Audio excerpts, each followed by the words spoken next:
안녕하세요. 국가공인 AT 자격시험 세무실무 TAT 2급 강의를 통해 만나 뵙게 된 김혜숙입니다. 반갑습니다. 여러분께서 보고 계시는 TAT 2급은요. 실제로 실무에서 가장 많이 국세청에 전자신고가 들어오는 스마트 A 프로그램으로 강의를 같이 진행 받으실 거예요. 원천세, 부가세, 법인세에 대한 전자신고가 들어올 때 스마트 A 프로그램에 대한 부분들이 강세이기 때문에 여러분께서 이 스마트 A 프로그램을 통해서 AT 자격시험을 준비하고 자격증을 취득한 상태에서 취업을 준비하시게 되면 취업 경쟁력이나 경력 관리 부분에 큰 도움이 될 거라고 생각이 됩니다. 자, 첫 시간에 저와 함께 이제 출발을 하기 위해서는 여러분께서 준비해 주실 내용이 있어요. 눈으로만 보지 마시고 저와 함께 직접 호흡하면서 입력도 해보고 따라해 보면서 재미를 좀 느껴가는 시간이 됐으면 좋겠고요. TAT 2급은 기본적인 회계의 내용을 알고 계신 분들이나 부가가치세 신고에 대해서 기초적인 내용들을 좀 알고 계신 분들이 들으시면 좀 유익한 강의가 되겠습니다. FAT 1급 수준을 공부를 하고 오신다면 TAT 2급 수준의 공부는 잘 진도 맞춰서 진행을 할 수 있는 수준이라고 파악하시면 되겠고요. 자, 준비하실 내용은 한국공인회계사회 홈페이지에 있는 프로그램 설치가 되고 저와 수업을 같이 진행할 강의 백데이터 설치가 돼야 되는데요. 한국공인회계사회 AT 자격시험 홈페이지를 검색을 하셔서 왼쪽 하단에 교육용 프로그램을 다운받아 주시기 바랍니다. 한국공인회계사회 AT 자격시험 검색해서 홈페이지에 접속하시면 프로그램 다운로드가 있고요. 현재 여러분이 공부하고 계시는 기간에 관련된 프로그램 최근 거를 다운받아서 준비해 주시면 되겠고요. 두 번째로는 저와 함께 같이 참여하시기 위해서 저희 준비되어 있는 강의 백데이터를 다운받으셔서 설치까지 해주셔야 되겠습니다. 이 두 가지 준비가 완벽히 됐다. 그러면 이제 저와 함께 TAT 2급 수준, 세무실무 2급 수준의 실무 함께 해보기를 호흡하면서 가보도록 하겠습니다. 자, TAT 2급은요. 실무 수행을 하실 때, 더전 스마트 A 프로그램으로 실무를 수행하실 때 조심해라 라고 하는 내용들을 1번부터 7번까지 수록을 해놨어요. FAT 수준에서는 일반 전표 입력과 메인 매출 전표 입력이 구분이 조금 명확하게 보여지거든요. 문제에서. 근데 TAT 2급 수준부터는요. 부가세와 관련 있는 거래는 메인 매출 전표 입력에, 부가세와 관련 없는 거래는 일반 전표 입력에 수험생 여러분이 스스로 판단해서 입력을 하셔서 점수를 받으셔야 하고요. 적요 같은 경우는 현재는 타계정 대체 관련된 적요는 반드시 코드를 입력한다라는 시험까지 가장 최근에 수행된 시험을 저하고 지금 보고 계시는 건데 지금까지는 이랬었어요. 여러분의 향후 시험에서는 추가로 문제마다 이를테면 접대비라든지 기부금이라든지 가지급금이라든지 가수금이라든지 TAT 2급 수준의 문제가 되는 개정 과목들에 대해서는 추가적으로 문제 자체에서 적요 가장 적정한 번호를 넣어주세요 라고 문제 나올 수는 있어요. 그러면 그 번호를 선택하시면 돼요. 이를테면 접대비 같은 경우는 뭐 이를테면 법인 신용카드로 결제를 하게 되는 접대비 내용이다. 그러면 법인 신용카드에 대한 적요 코드 빨간색 부분을 건다라든지 이런 게 이제 추가로 알고 계셨으면 좋겠다라는 거고요. 실무에 연동이 돼서 중요한 부분이고 시험에서는 채권, 채무, 예금에 대해서는 거래처 코드를 걸지 않으면 감점 요인이 된다라는 거고요. 자금관리, 즉 지급어원, 받으러원 같은 내역들을 입력을 할 때는 자금관리를 하세요라는 내용이 나와요. 그러면 F3키를 누르셔서 추가 작업을 하단에 자금관리 내용을 진행하시는 것도 문제 지문을 보고 판단하시면 되고요. 제조업을 다루고 있거든요. TAT 2급부터는. FAT 1급은 도소매기업 법인을 다루고 있고 TAT 1급부터는 제조업 법인을 다루고 있다 보니까 500번대 제조경비 코드와 800번대 판매비와 관리비 코드를 수험생이 직접 구분해서 가셔야 되는데요. 대부분은 생산이라든지 제조라는 느낌이 들면 500번대 그리고 판매 쪽이나 관리 차원의 느낌이 들면 800번대 코드를 사용하시면 되고요. 개정 과목은 여러분이 판단했을 때 가장 적절한 걸 사용하셔야 돼요. 그래서 이를테면 차량 유류대를 지급을 하셨다 그러면 저희가 차량 유지비라고 회의 처리하잖아요. 그런데 차량 유지비 말고 차를 고쳤다 그러면 수선비 처리하고 싶다라는 거죠. 근데 수선비로 안 하고 차량 유지비로 했다. 어떤 게 더 가장 적절할까요? 차량에 대한 구입 유지 유지, 차량을 사서 유지하는 부분에 대한 유류대라든지 차량을 수리하신다든지 이런 거는 차량 유지비가 더 적절한 계정 과목이라고 판단이 돼서 여러분이 매 회차 시험을 보시면 가장 적절한 거에 대한 질문들이 상당히 많이 들어와요. 그래서 코드를 검색하셔서 가장 적절한 부분들을 판단하셔야 돼요.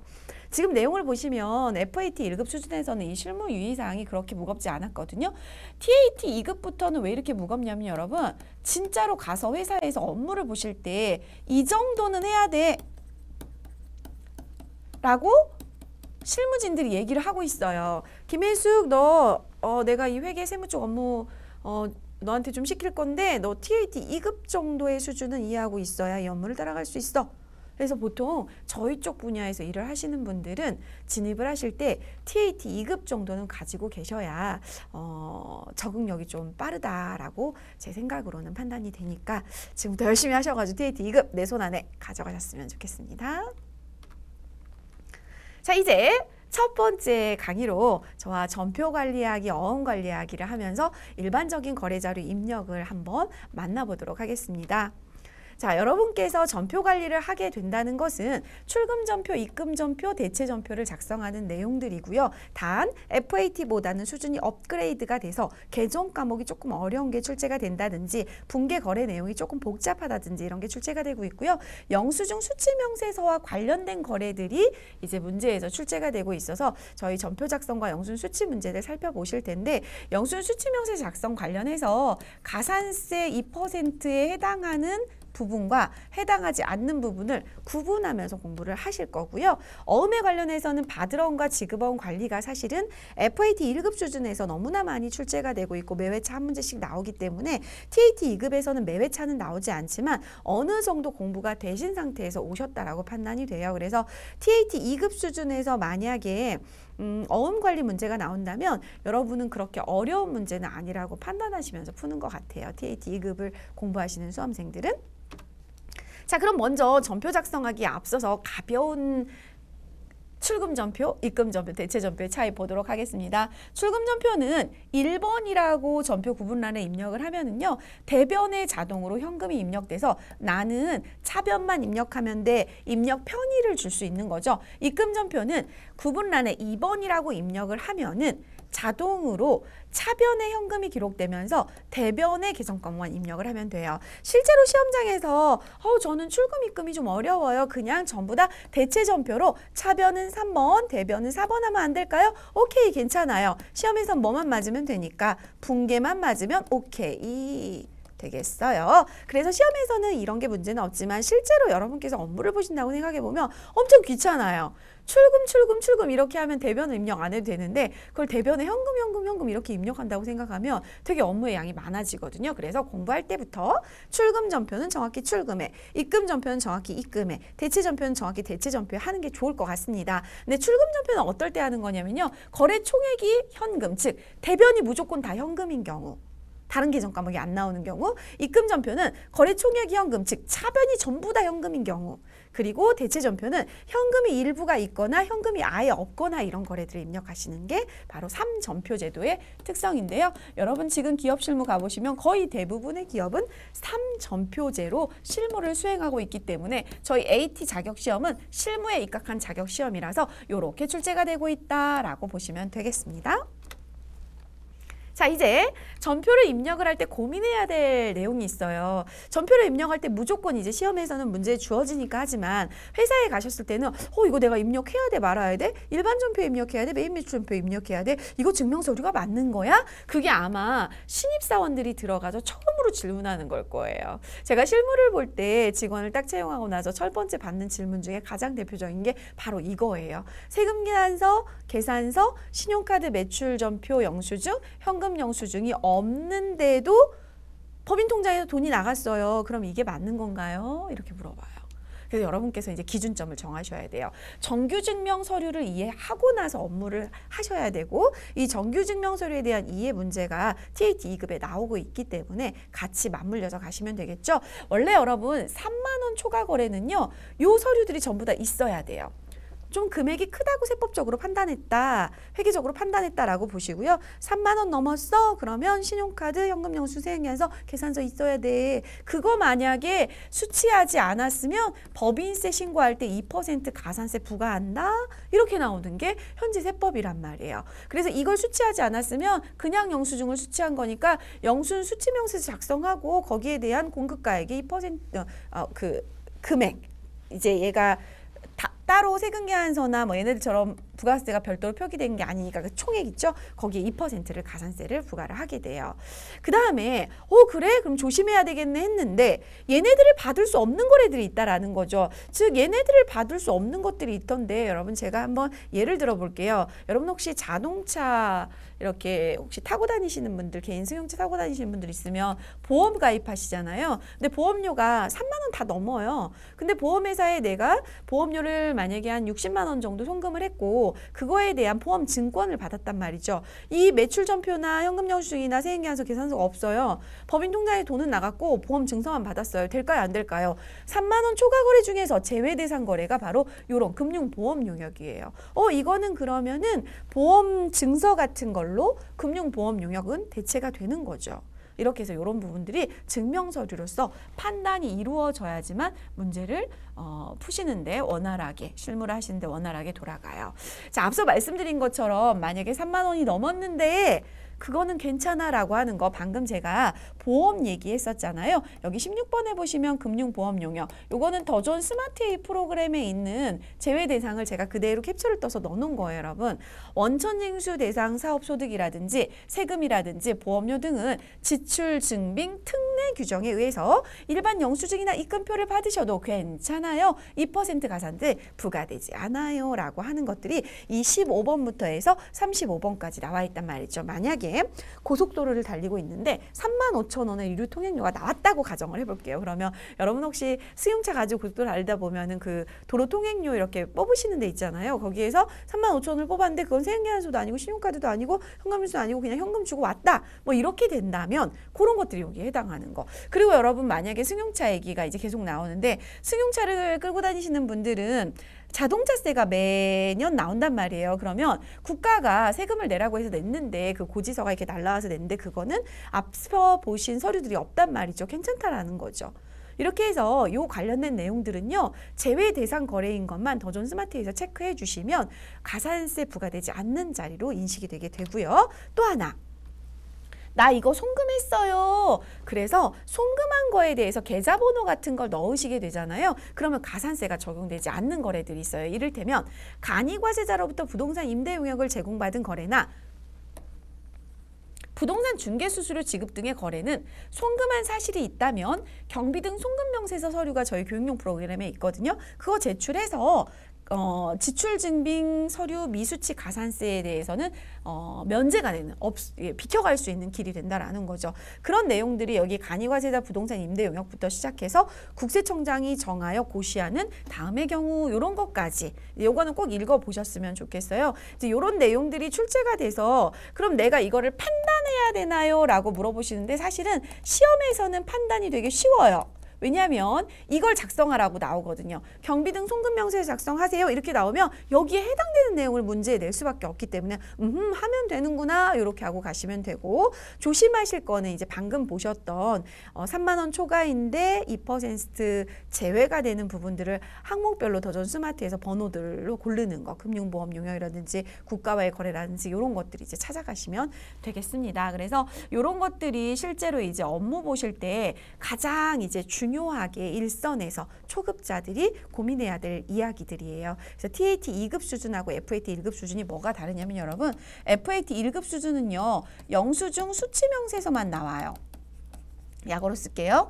TAT 2급은요. 이거 포함해서 제외 대상 거래들이 같이 나오면서 여기에 송금명세서 제출분도 포함해서 나오고 있어요.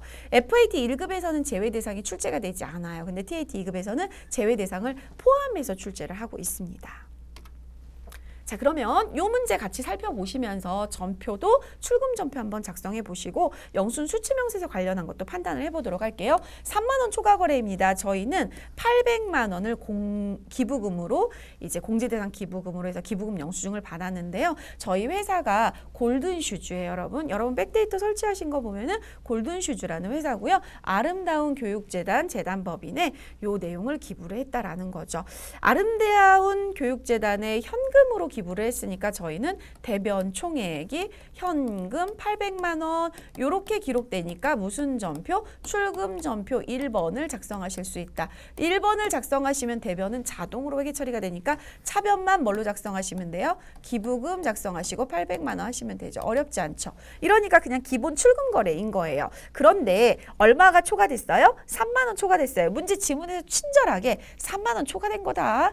이렇게 AT 시험은 시험지 보시면 칼라로 출제가 되거든요. 칼라풀하게 출제되는 종이 자체에 칼라 글씨로 3만 원 초과됐어. 조심해 조심해. 이렇게 계속 힌트를 주고 있어요. 친절한 시험이죠. 이 시험을 통해서 여러분이 지식을 얻는 게 중요한 거기 때문에 계속 강조하는 내용들을 계속 지문에 써주고 있어요. 이 거래가 적격 증명서류 미수치 가산 대상인지를 검토하려고 한다. 거래자료 입력하는 건 요게 이제 1번이 되겠죠. 그리고 두 번째는 영수증 수치명세서 가셔가지고 작성을 해보시는데 그 작성을 하실 때 여러분 현재 기부단체의 요 내용들 있잖아요. 기본적인 사업자 등록번호라든지 이름이라든지 그거를 잘 보고 기록을 하시면 돼요. 그러면 여러분 앞서 잠시만 제가 화면 올라가 볼게요. 여러분 여기서 저희가 3만 원 초과됐지만 국가와의 거래와 금융보험 용역 얘기했었잖아요. 근데 이 부분에 지금 저희가 여러분하고 다룰 부분들은 뒤에 가서 뭐 하신 내용들이 나온 거냐면 기부한 내용들이 나온 거예요. 그러면 이거 기부한 내용인데 어떻게 하지? 라고 고민을 하시고 이걸 쳐다보시면 돼요. 그러면 조금 이따 화면 보여드리겠지만 여기 20번에 보시면 이게 저희 문제에 나온 거죠. 지금 비영리 법인과의 거래 이렇게 나온 거예요. 그럼 비영리 법인이 지금 기부한 그 단체가 비영리 법인인 거예요. TAT 2급 수준에서는 아주 방대한 지식들을 좀 갖추고 있어야 문제를 풀 수가 있어요. 요 안에 들어가 있기 때문에 가산세 제외 대상인 거죠. 그죠? 그러면 이 코드를 걸어주시면 돼요. 이 코드를 걸어주시잖아요. 그러면 얘가 가산세 제외 쪽으로 자료가 들어가요. 그래서 지금부터 이 문제를 보시고요. 출금전표 작성하시고 영수증 수치명세서에서 가산세 제외로 들어가는 거 확인해 보도록 하겠습니다. 더 좋은 스마트 A 프로그램의 사용 급수는 TAT 2급으로 선택을 해주시고요. 저희 코드는 2638에 주식회사 골든슈즈로 로그인을 해주시면 되겠습니다. 저희 문제 풀어보기 위해서 회계 쪽 파트에 재무회계에 전표 입력의 일반 전표 입력으로 가실 거고요. TAT 2급에서는 재무회계 파트와 인사급여 파트 이 부분이 출제가 되고 있습니다. 자, 전표 입력에서 저희가 만나봤던 기부금 영수증은요. 부가가치세 거래와 관계가 없기 때문에 일반 전표 입력으로 들어가 주시고요. 날짜는 저희가 기부한 날짜를 쓰셔야 되는데 여러분 연월일에 보시면 2020년 3월 2일이라고 되어 있습니다. 날짜 틀리면 이 분계는 다 틀려요. 점수를 못 받기 때문에 날짜가 가장 중요하다고 말씀을 드리고요. 출금 전표이므로 1번. 자, 1번을 넣으시면 대변에 자동으로 현금이라고 기록이 되는 게 바로 출금 전표이고요. 차변에 저희가 기부금만 넣으면 되기 때문에 기부금으로 입력을 하시면 되겠고요. 내용은 금액이 800만 원 기부가 되겠어요. 실제로 이렇게 하시면 전표 입력은 저희 지금 시험 유의 사항 기준으로는 맞아요. 근데 만약에 여러분이 이 실물을 보신다면 저는 기부를 어디에 했는지 아름다운 교육재단 이렇게 넣을 거고요. 적용 코드도 실제로 저희가 기부한 거니까 어디다 기부했니? 라고 하는 거 뭐 기타 지정 기부금 기부라든지 이런 부분들을 쭉 골라 넣을 거예요. 그래서 여러분께서 이 문제가 만약에 적용 코드를 넣어라 라고 나온다면 평가 문제 자체에서 이 기부금과 관련된 이야기를 조금 더 세부적으로 해줄 거예요. 장학기금에 대한 이야기를 하면서 어떠어떠한 거다라고 정확히 넣어줄 거예요. 이름 자체를. 그러면 그걸 가지고 적용 코드를 선택하시면서 문제가 추가될 가능성은 있어요. 앞으로 향후 시험 문제 내용들에서는 어려운 내용은 아니에요. 실제로 여러분 제가 실물을 보면서요. 접대비나 기부금이나 가지금, 가수금, 거래처 이제 코드하고 적용 코드 안 넣어가지고 뒤에 법인 조정할 때 되게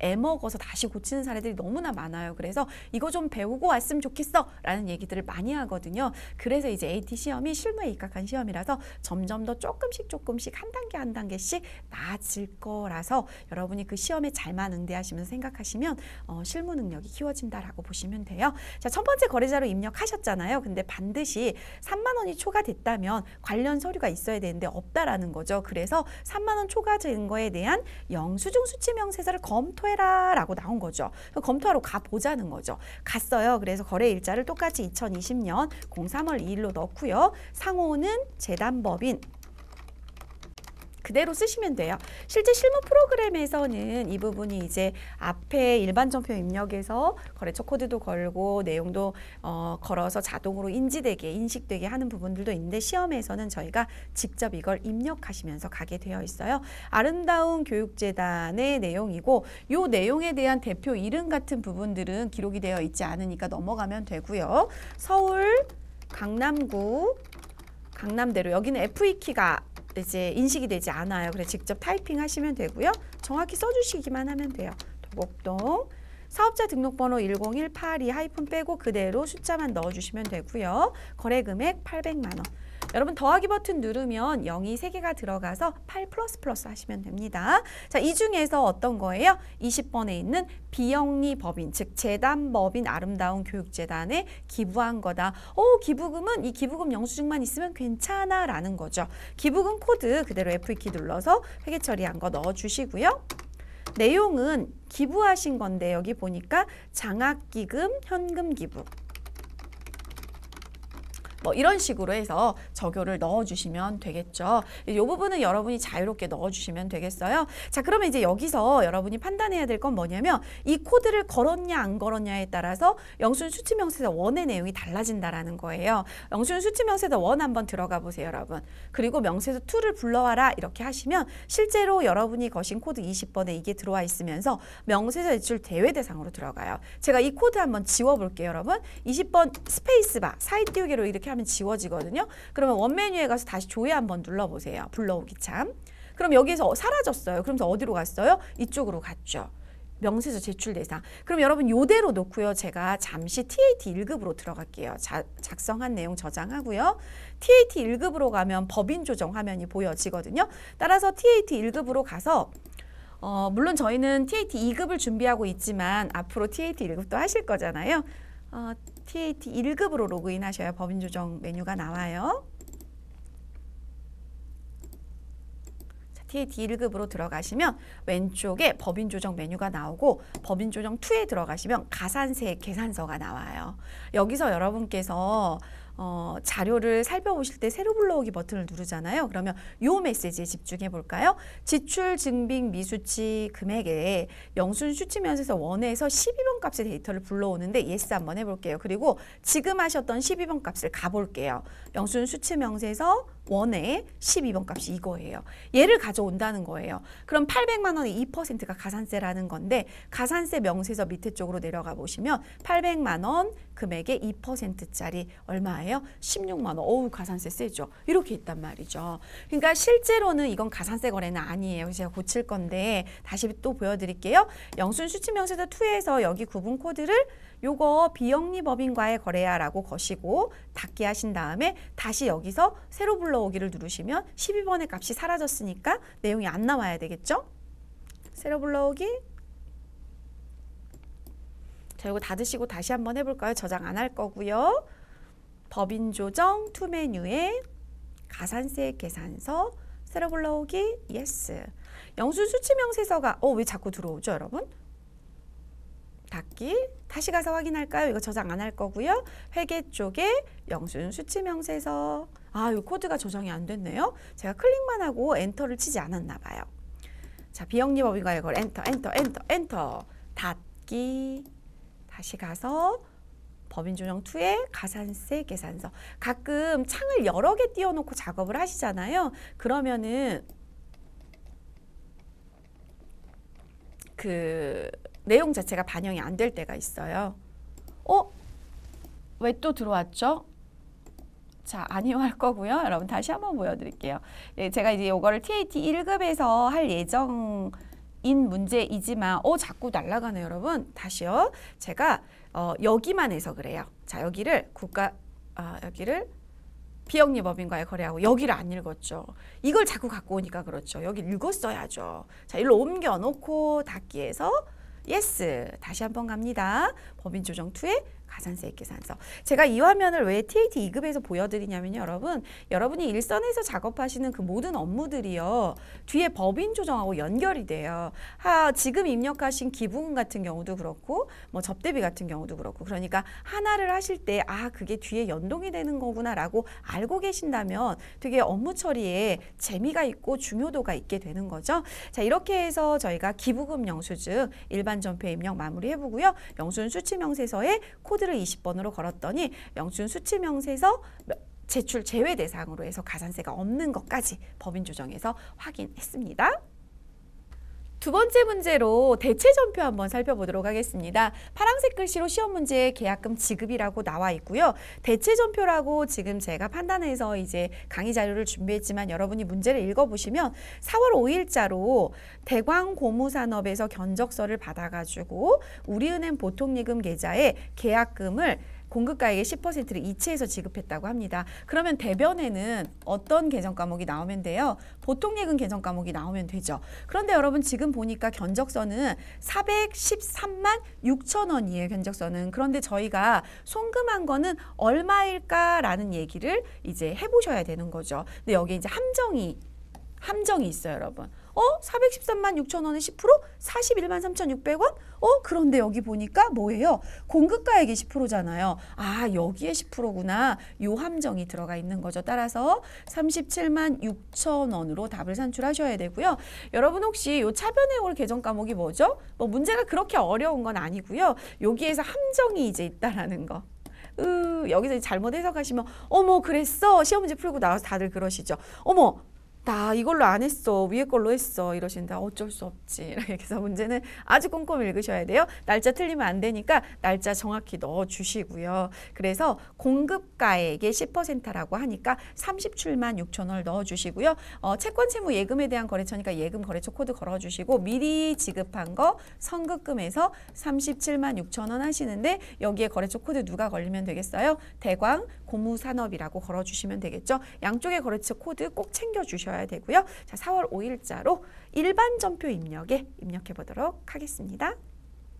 2638 주식회사 골든슈즈의 원재료 매입에 대한 견적서 내용 보시고 지금 저희가 회계 처리 부분을 마무리를 하실 텐데요. 일반 전표 입력으로 들어가서 날짜는 4월 5일자로 공급가액의 10%를 조심하셔야 되는 상황이죠.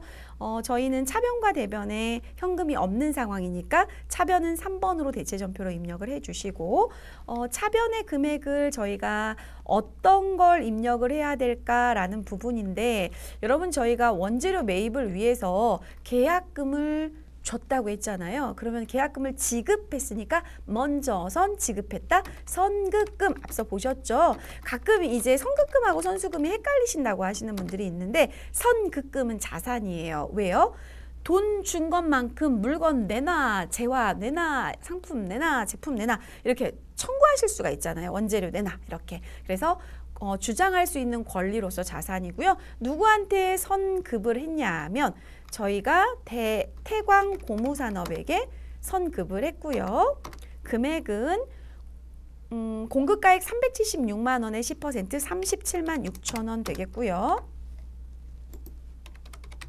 그리고 대변에 보통예금 통장에서 이체가 됐는데 우리은행 보통예금 통장에서 계약금이 이체가 됐습니다. 따라서 차변에 선급금이라고 하는 당좌 자산의 증가 37만 6천 원, 대변에 보통예금이라고 하는 당좌 자산의 감소 37만 6천 원의 거래가 되겠습니다. 항상 입력하시고 나서요. 하단 피드백을 거래액 판료소에 의해서 해주시면 정확하게 입력이 됐는지를 확인하실 수가 있습니다.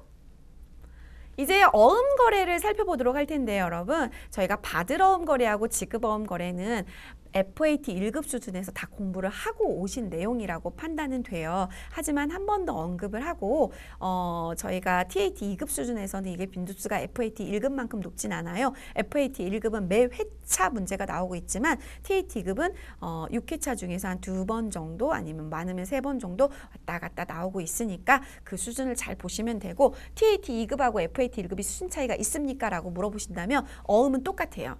수준 차이 없어요. 왜냐면 FAT 1급에서 나올 게 다 나오기 때문에 TAT 2급에서는 문제를 조금 복잡하게 내면서 거기에 어음을 끼워서 이제 문제를 내면 문제 풀이 자체의 무거움이 좀 있을 뿐이지 어음 관리 자체는 FAT 1급 수준하고 똑같으니까 겁먹지 않으셔도 되겠습니다. 자, 바드러움 같은 경우는 보관하시게 되면 차변에 바드러움이 오고요. 만기 결제하시게 되면 대변에 바드러움이 갑니다. 부도가 나게 되면 대변에 바드러움 가고요. 배서하게 되면 대변에 바드러움, 할인하게 되면 대변에 바드러움 이렇게 되겠습니다. 그럼 최초의 거래만 차변으로 바드러움이 오는데 최초의 거래가 상품이나 제품을 판매하고 나서 어음을 수령하게 되면 대변에 상품 매출이나 제품 매출이 가겠죠. 수익 발생하고 차변에 당좌자산 증가, 외상 매출금을 어음으로 대신해서 받았다 그러면 차변에 있던 외상 매출금이 대변으로 가고 바드러움이 차변으로 오겠죠. 그 이외의 경우는 전부 다 바드러움이 대변으로 가게 됩니다. 바드러움이 만기가 돼서 은행에 가서 이제 상대방이 추심 의뢰를 하고 추심을 해서 돈을 받아가게 되면 우리가 어음을 받아갖고 우리가 상대방의 어음을 들고 가서 돈 주세요 하고 추심 의뢰를 하고 추심이 되게 되면 우리 통장에는 돈이 들어오게 되겠죠. 그리고 바드러움이 이제 권리가 없어지게 되는 거고, 만약에 만기가 돼서 어음을 들고 은행에 갔는데요. 은행에서 이 회사 부도 났어요 하고 지급 거절 당하면 차변에 부도 어음과 수표로 기록을 해놨다가 6개월 정도 경과가 되면 대손으로 확정 지으셔서 대손 충당금이나 대손 상각비로 회계 처리하시면 되고요. 외상매입금 갚을 게 있었는데 그 외상매입금 갚을 업체는 B였고 바드러움을 받아놓은 업체는 A 거였다. 근데 금액이 일치가 돼서 야, 너 A 거 어음 가져가. 내가 B 너한테 줘야 될 외상매입금하고 상계 처리할게. 그럼 이런 회계 처리가 나오겠죠. 그리고 상품이나 원재료를 구입하게 됐을 때 이 가지고 있던 얘는 C한테 구입했는데 A 거 어음하고 금액이 똑같아서 원재료나 상품 구입하면서 자, A 거 어음 너가 가져가 그러면 배서가 되는 거고요. 자, 저희가 현금 흐름이 원활하지가 않아서 A한테 받아놨던 어음을 은행으로 가져가서 할인료를 적용을 해서 일부 금액을 떼이고 할인료는 은행이 가져가고 나머지 금액만 저희 통장으로 입금이 되면 매출채권 처분 손실이라는 할인료는 영업의 비용으로 회계 처리가 되고요. 그리고 나머지 금액이 통장으로 입금이 되는 거죠. 자, 얘가 왜 영업의 비용입니까? 라고 물어보시는 분들이 계시는데 어음을 은행에 할인했다는 건 뭐냐면요. 주요 영업활동이 아니고 저희가 제조기업인데 제조기업이 제조와 판매활동에서 이루어지는 행위가 아니고 자금을 조달하는 행위인 거죠. 우리 현금 사정 안 좋아서 가지고 있던 어음을 할인할 거야. 그럼 이 자금 조달과 관계되는 이자 비용처럼 행위이기 때문에 매출채권 처분 손실은 영업의 비용으로 들어간다라고 보시면 되겠어요. 자, 이번에는 지급어음 회계 처리 보도록 할 텐데요. 지급어음은 부채다 보니까 상품이나 원재료를 사오시고 나서 대변에 이렇게 지급어음에서 부채가 발생이 되고요. 어음에 대해서 만기가 되게 되면 차변으로 부채가 감소하면서 상대방이 어음을 저희 거 가져간 상대방이 은행 가서 어음 추심 의뢰를 하고 어음을 추심해서 돈을 받아가겠죠. 그럼 저희 통장에서는 돈이 나가게 되는데 지금 저희 화면에 보시면 계속 당좌예금이라고 제가 넣어놓은 이유는 보통 어음 거래가 당좌예금 통장하고 연동이 돼서 자동으로 은행하고 약정되는 경우가 많아서 당좌예금으로 넣어놨습니다. 자, 저희가 만약에 외상매입금 갚을 돈이 있는데 자금 사정이 좋지 않아서 안 갚았더니 B업체가 계속 우리한테 독촉을 하는 거예요. 야, 외상가 100만 원 지난번에 이번 달에 준 다음에 왜 안 줬어? 이렇게 독촉을 하면 미안해, 우리 자금 사정 안 좋아. 야, 그럼 어음이라도 줘. 그러면 저희가 어음을 주게 되겠죠. 근데 어음은 만기까지 소지하고 있으면 그쪽이 돈을 무조건 찾아갈 수 있겠죠. 저희가 문제가 생기는 기업이 아닌 이상은. 그래서 그냥 신용거래인 외상매입금보다는 어음이라도 받아놓은 신용거래를 그쪽에서 좋아하기 때문에 저희가 어음을 발행해 주게 되죠. 받으러움보다는 그렇게 거래 내용이 많지는 않죠. 그런데 여러분 하나 조심할 거 뭐냐면 이게 좀 헷갈리다 그러세요. 지급어음을 이렇게 발행하시려면은요, 더존 스마트A 프로그램에서 어음을 등록하는 메뉴에 지급어음과 관련된 수령 업무들을 입력을 해주셔야 돼요. 그래서 그 어음 번호를 끌고 와서 지급어음에서 F3키를 눌러서 하단에 관리를 하게 되어 있어요. 그래서 선행돼야 될 게 뭐냐면 어음을 먼저 등록하고 그리고 어음 발행 거래를 하셔야 돼요. 그런데 시험장에서는 백데이터 상에 어음을 등록해 놓고 저희한테는 요것만 해라 라고 나오는 시험이 있고요. 어음도 수험생이 등록을 하고 여기에다가 자금 관리를 해라 이렇게 두 가지를 내는 경우가 있는데 그런 경우는 지면에 써 있어요. 시험지 지면에 어음 등록을 수행하세요 해가지고 어음 수령일, 어음 번호, 은행 이런 게 써 있으니까 그거 보고 수행하시면 되겠죠. 자, 이렇게 해서 받을어음, 지급어음 관련 회계 처리를 보셨는데 이제 약속어음의 수취 거래로 전자어음 수취한 거래 보도록 할게요. 저희가 골든슈즈고요. 저희가 수취했어요. 받았어요. 누가 발행했나 봤더니요. 주식회사 슈젠이라는 회사가 발행을 했고요. 004는 국민은행 코드예요, 여러분. 그리고 2020-0330은 발행일에 대한 날짜가 올라간 거고요. 뒤에는 1년 번호라서 20자리에 전자세금 계산서 번호가 주어져 있어요. 골든슈즈인 우리 회사는 3월 30일 날 슈전한테 받아야 되는 상품 대금이 있었는데 이 부분을 약속어음으로 수취했다. 한번 볼게요. 슈젠의 상품 외상대금하고 계약금도 수취했네요. 그럼 여러분 이 5,200만 원 금액 중에서 일부는 외상대금이 될 것 같고요. 일부는 계약금이 될 것 같은데 자, 외상으로 얼마를 받아야 되고 계약금으로 얼마를 받아야 되는지를 수험생이 판단을 하게 해놨네요. 즉 저희는 조회 업무를 진행을 해야 되겠죠. 저희가 3월 30일자로 주식회사 슈젠에 외상대금, 저희 받아야 될 돈이니까 외상 매출금을 조회해서 얼마 그게 나오면 나머지 금액, 즉 여기에서 외상대금을 뺀 나머지 금액이 계약금으로 가면 되겠죠. 받은 계약금이니까 선수금 되겠네요. 그럼 회계 처리는 어음을 받았으니까 차변에는 받을어음이고 상품 매출 거래니까 맞죠. 그리고 대변에는 받아야 될 외상 매출금 약어로 쓸게요. 그리고 미리 받은 계약금 선수금 이런 회계 처리가 나오겠네요. 받을어음은 자금 관련 정보를 받을어음 현황에 반영하려면 키보드의 F3키를 누르시거나 기능 모음의 자금 관리 버튼을 눌러서 F3키의 기능 모음의 자금 관리에 반응하는 그 하단의 내용을 입력해 주셔야 되고요. 여기 거래처 코드 확인하시고 여기도 거래처 코드 확인하시면 되겠죠. 자, 지금부터 3월 30일자로 외상매출금 조회에서 금액이 얼마인지 한번 확인을 해 보시고요. 그리고 나머지 금액은 계약금으로 입력을 해 주시고요. 그리고 F3키를 눌러서 자금 관리를 해 주시는데요. 지금 FAT 수준에서는 사실 회계 처리가 이렇게 복잡한 게 나오지 않고 단순한 게 나오면서 자금 관리를 하라고 시험에 나오는 거고요. 지금 보시면 TAT 2급 수준이다 보니까 외상대금도 조회해야 되고 계약금에 대해서도 스스로 판단해야 되는 문제가 주어졌다는 게 수준이 업그레이드된 수준이라고 보여지는 거죠. 자, 그러면 일반 전표 입력에 3월 30일자로 내용 입력해 볼게요. 부가가세 관련 거래가 아니기 때문에 일반 전표 입력에 입력을 하시면 되겠습니다. 2638번 주식회사 골든슈즈로 로그인 하셔서 일반 전표 입력에 3월 30일자로 어음 관련된 거래 입력해 보실 텐데요. 먼저 저희가 슈젠의 상품 외상대금을 조회를 해야 됩니다. 거래처 원장이라는 곳에 들어가셔서 거래처 원장은 마지막 날짜를 정확히 3월 30일로만 써준다면 그 기간 3월 30일까지의 상품 매출 외상 매출금 금액이 거래처에 얼만큼이 있나 슈젠 검색하실 수가 있는 게 바로 거래처 원장이에요. 그래서 이제 TAT 2급부터는 여러분께서 여러 가지 장부들이나 이런 걸 조회하시면서 찾아가셔야 되는데 실제로 기업 실무에서 업무를 하시다 보면 거래처 원장이라든지 이런 부분들을 자유자재로 들어갔다 나왔다 하셔야 돼요. 자, 얼마 있어요? 4,565만 원이 슈젠한테 받아야 되는 외상 매출금이네요. 그러면 저희가 지금 어음으로 받은 건 5,200이죠.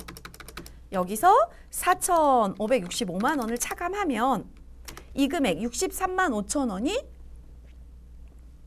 635만 원이네요. 635만 원이 뭐죠? 네, 선수금 처리해야 되는 거죠. 계정 과목까지 아주 친절히 가르쳐주고 있어요. 앞에서 선급금 했잖아요. 이번에는 미리 받으신 거니까 선수금 입력하시면 되겠죠. 자, 따라서 이 부분 컨트롤 C 해놓을게요, 여러분. 복사, 일반 전표 입력에 가서 차변에 받으러음 슈젠한테 5,200만 원을 수령을 했고 대변에 108번 외상매출금을 슈젠 걸 조회해보니까 자 컨트롤 V 하시면 방금 외상매출금 잔액이 전부 다 들어오고요. 요거 메모해 놓으셨다가 또 오타 내시면 또 금액 틀어져서 전표 점수 다 받으실 수 없게 되잖아요. 조심하셔야 되고 나머지 금액은 여러분 방금 저희가 계산기에 계산한 금액이 요 금액이잖아요. 근데 여러분 여기 한번 보세요. 더존 스마트이 프로그램을 사용하시면서 빨강 색깔로 금액을 보시면 차액 힌트가 주어지고 있어서 그 금액이 바로 이 금액이에요. 따라서 2,000번에 슈젠 걸어주셔야 되겠죠. 금액은 빨강색 보고 635만 원 차액. 자, 하단 피드백 해보겠습니다. 차변에 받으러음이라고 하는 당좌 자산의 증가 5,200만 원, 대변에 외상매출금이라고 하는 당좌 자산의 감소 4,565만 원, 대변에 선수금이라고 하는 유동부채의 증가 635만 원. 거래처 코드 다 걸려야 되죠. 왜냐하면 전부 다 받으러오면 채권, 외상매출금 채권, 선수금 채무가 되니까요. 자, 두 번째는 자금 관련 정보를 입력해서 받으러옴 현황에 반영하라고 하는데 받으러옴을 클릭하시고 F3키를 누르시면 하단에 이렇게 받으러옴 정보를 입력할 수 있는 창이 열리고요. 또는요. 기능 모음에 보시면 이렇게 자금 관리라고 하는 메뉴가 있어요. 여기 보면 기능키가 F3 써있죠. 요거 누른 거하고 똑같은 효과거든요. 받으러옴이 보관되어 있고 저희는 일반 약속어음이 아니고 전자어음이라면 6번에 있는 요 전자를 선택해서 넣어주시면 되겠고요. 어음 번호는 직접 입력하십니다. 여기서 이제 질문을 하시는 분들이 계세요. 어떨 땐 내가 어음 번호를 입력하고 어떨 땐 FAQ로 가져오나요? 한 번 입력이 되어 있는 아이는 나중에 만기가 되거나 뭐 배서가 되거나 할인되거나 부도가 나거나 그럴 때는 FAQ로 가지고 오시면 돼요. 이렇게 FAQ 눌러서. 근데 FAQ를 제가 지금 눌렀거든요. 근데 아무 반응이 없다는 거는 요거와 관련된 어음이 등재되지 않은 상태라는 거예요. 최초의 등록이기 때문에. 따라서 004 2020 0330 1234 5678 9 이렇게 넣어주셔야 되고요. 자수라는 건 뭐냐면 골든슈즈 우리 회사와 주식회사 슈젠이 다이렉트로 거래한 어음이다라고 판단되는 게 바로 자수 어음이에요. 그리고 발행일은 전표 날짜가 그대로 와서 인식이 됐고요. 만기일은 여러분 어음에 보시면 왼쪽에 지급기일이라고 되어 있는 2020년 06월 30일이 만기일이에요. 은행은 국민은행이고요. 지점은 동구지점이고요. 나머지 내용은 쓸 게 없죠. 다 입력을 하고 나면 저교에 자동으로 관련된 어음 번호와 상태 그리고 만기 일자가 나와지게 되는 거죠. 자, 이렇게 해서 어음 관리까지 완벽히 하셨다면 저 배점을 다 맞으실 수 있는 상황이 됩니다. 여러분 지금 입력하신 내용은요. 자금 관리를 통해서 받으러옴 현황에 자동 반영이 되게 되어 있어서 만기일별로 그냥 이렇게 1월 1일부터 12월 31일까지 제가 조회를 한번 해볼게요. 그럼 방금 저희가 입력한 슈젠이라는 5,200만 원이 보관 상태로 되어 있죠. 3월 30일 날 거래를 했고요. 국민은행, 동구, 코드 다 들어와 있죠. 이렇게 해서 자금 관리 부분까지 수행을 하셔야 받으러움을 관리할 수 있는 데까지 진행이 된다라는 거죠. 이렇게 해서 약속어음 수취의 거래 입력 마무리했습니다. 이렇게 해서 세무실무 TAT 2급 저희가 1강을 마무리했습니다. 뭐 그렇게 어려운 내용은 아니었지만 그래도 좀 기억해야 될 내용들이 있다고 보여지고요. 출금 전표는 1번으로 입력하는 습관 들여주시고요. 입금 전표는 2번, 대체 3번, 대체 4번 차변, 대변 구분해서 입력해 주셔서 실무 대비하셨으면 좋겠고요. 3만 원 초과 거래는 항상 판단을 하셔야 돼요. 세금 계산서, 현금 영수증, 계산서, 신용카드 매출 전표라는 정규 증명 서류가 없다면 걔가 가산세 대상이 될 텐데 3만 원 초과됐어도 가산세 대상이 안 되는 아이들이 있다. 즉 원천징수 사업소득, 국가와의 거래, 세금, 금융보험 용역, 비영리 법인과의 관계 이 부분은 여러분 저희가 기부금으로 문제 풀어본 내용이 여기 부분에 해당되죠. 그리고 요건에 해당하는 거래로서 그 간이과세적 관련된 거래라든지 여러 가지 것들 그 내용이 통장을 통해서 송금을 했다면 경비등 송금명세서를 제출을 하면 가산세 제외 대상으로 들어간다라는 거고요. 역시나 얘네들은요. 영순 수치명세서 가셔서 관련 코드를 꼭 걸어주셔야 돼요. 그러면은 제외 대상으로 자동으로 반영이 되게 되어 있습니다. 받으러움 회계 처리는 차변은 받으러움이 올 때는 어음을 수령한 경우고요. 대변은 만기나 배서나 할인의 경우, 부도의 경우도 대변으로 가죠. 자, 지급어음은 지급어음 발행 전에 상단부에 어음 등록을 클릭해서 어음을 먼저 등록하는 걸 선행하셔야 되는데 시험에서는 이게 등록이 되어 있는 경우도 있고 안 되어 있는 경우도 있어서 문제 지문을 보고 판단을 하셔서 등록을 해야 된다 그러면 하시고 등록이 이미 되어 있다 그러면 끌고 오셔서 F2키로 사용만 하시면 되고요. 지급어음은 이렇게 어음 등록이 된 상태에서 대변으로 지급어음을 발행을 하게 되면 들어가게 되고 후순위로 지급어음이 만기가 되면 차변으로 들어오게 되는 거죠. 받으러온과 지급어음은요 항상 자금 관리를 하라고 문제에 출제되는 걸 볼 수가 있는데요. F3키를 계정 과목 여기서 누르셔야 돼요. 받으러온과 지급어음 그렇게 누르시거나 아니면 기능 모음의 자금 관리를 클릭하셔가지고 자금 관련 정보까지 입력해 주셔야 모든 배점을 받으실 수가 있어요. 자, 1강 이렇게 해서 TAT 2급 출발하고 마무리 이제 하는 시간이 되었는데요. 저와 TAT 2급 시험은 이렇구나. 실무에서는 저런 게 정말 쓰이고 있어서 AT 자격 시험이 정말 실무에 강한 자격군이구나 라고 느끼는 시간들을 쭉 만나보실 거예요. 자, 첫 시간은 첫 단추니까 첫 단추를 잘 깨야 저하고 마지막 단추까지 잘 가셔서 TAT 2급을 내 손 안에 넣을 수가 있겠죠, 여러분. 나와 대화하기는 여러분이 공부하실 때 조금 힘들까 봐 저와 함께 스스로 대화하기를 한번 해보자라는 건데요. 꿈에 대해서 저도 오랜만에 보는 것 같아요. 이제 계속 사회생활을 하고 나이가 계속 있다 보면 꿈에 대해서는 되게 멀리 온 것 같은 느낌이 드는데 누군가의 꿈을 들여다본 적이 있으세요? 그러면 그 사람이 어떤 사람인지 알 수가 있다고 합니다. 당신의 지금 모습은 당신이 과거에 꾸었던 꿈의 모습이라고 합니다. 지금 만약에 서 계신 자리에 어떤 꿈을 꾸고 계시나요? 여러분 저는 연초가 시작이 되면 이렇게 인생시계라는 걸 이렇게 그려요. 그래서 80까지 건강하게 산다고 가정을 우선 해보고 만약에 여러분이 서 있는 나이가 여기 20대 뭐 중반에 서 있으시거나 아니면 30대에 서 있으시거나 아니면 50대 정도에 서 있으시는 분들도 공부하시거든요. 제가 사이버 강의로 만나보신 분 중에 저희 아버님 연배가 되는 70대 분이 제 TAT 2급 강의를 들으시는 아버님 되시는 뻘분이 있으셨어요. 그래서 레포트 제출하다가 답답하시니까 전화통화를 한번 하게 됐는데 전 사실 그때 가슴이 먹먹했어요. 70이 넘어서 이 프로그램 강의를 듣고 계시는 그 어르신을 보면서 되게 많이 반성을 하게 됐거든요. 그분은 여기에 서 계시겠죠. 하지만 앞으로 건강하게 사실 때 100세까지 사실 때 그분의 인생 자체가 많이 달라져 있지 않을까요? 여러분은 지금 어떤 꿈을 꾸고 계세요? 지금 꾸고 계시는 꿈이 여러분의 미래라고 합니다. 여러분이 지금 하시려고 하는 이 강의를 들으시는 분들은 TAT 2급에 관심 있으신 분들이잖아요. 그 꿈에 제가 박수를 보내드리면서 다음 시간에 이 강으로 만나 뵙도록 하겠습니다.